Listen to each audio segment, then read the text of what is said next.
Hey, what's up guys? This is Anthony from Anthony's Customs, and for this review we are looking at the McFarlane Halo 5 Guardians Series 1 Tanaka figure, which is maybe my favorite out of the bunch so far. It's a really well done figure. She stands roughly 5.5 inches tall, which makes her roughly 14 centimeters, give or take. And she's got a really awesome paint job. That silver is all metallic, so it looks really good. The blacks are all flat. That blue is a flat paint also. Really nice composition for this figure. It comes with two weapons. We get the DMR again, which has the peg hole really too far back for her to use. Effectively, it's just going to hang straight down like this. So that's no good at all. But if you don't mind not putting the gun on her back, it's a really nicely detailed weapon. And once you give her a trigger finger, because again, they didn't sculpt it, you have to cut that, you have to separate it with an X-Acto, she holds the gun just fine. She also comes with the pistol. Her peg hole is pretty much right where I would want it to be, so that's a good thing, for the thigh anyway.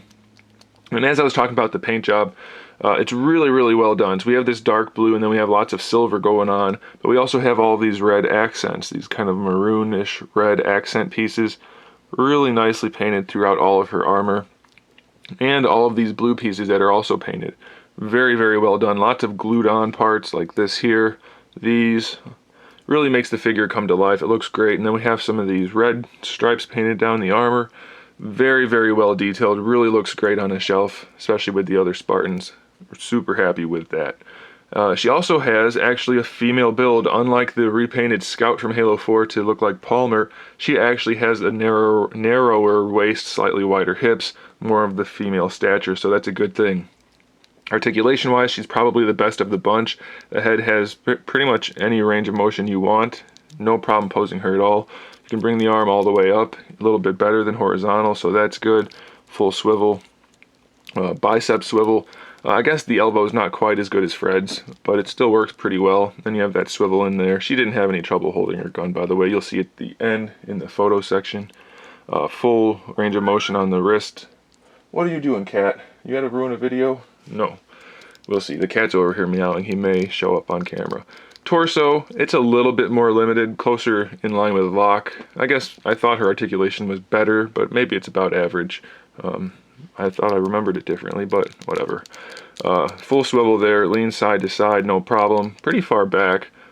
Far enough forward, not super far, but it'll be okay. The hips, even though their armor goes pretty high like Locke, the hips aren't too bad. They're about the same as Master Chief, so it's okay. It's not great. Again, you could probably trim it up a little bit and get better out of it, but it is a double ball peg.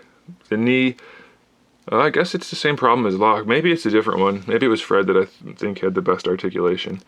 My mind's going, guys. I don't know. But the knees look really good. They just don't have that great range of motion. They do rotate around, but it's kind of useless. Ankles, full ball peg or ball hinge, so you can rotate it around for an ankle rocker if you want to, or just have nice range of motion, so that's pretty good. And the toes are fixed on her, so she's going to have a really solid base. You shouldn't have too much trouble getting her to stand. It's just going to be the more dynamic poses that are somewhat limited.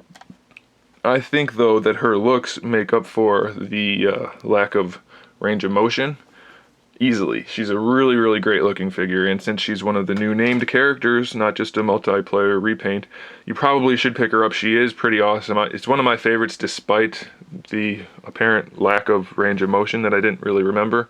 She looks really good though, so I definitely think she's one of the best. And she should be available at Big Bad Toy Store very soon, so if you're looking to pick these up, don't feel like hunting them down at retail, go to Big Bad Toy Store. There's a link in the description below, and you guys can get the entire set without having to hunt down. You'll get everyone you're looking for that people are still having trouble finding. So there you go, guys. Thanks for watching. Make sure you subscribe to the channel so you can see my upcoming figure reviews, custom figures, and other good stuff. And in the meantime, there's the cat. Keep collecting.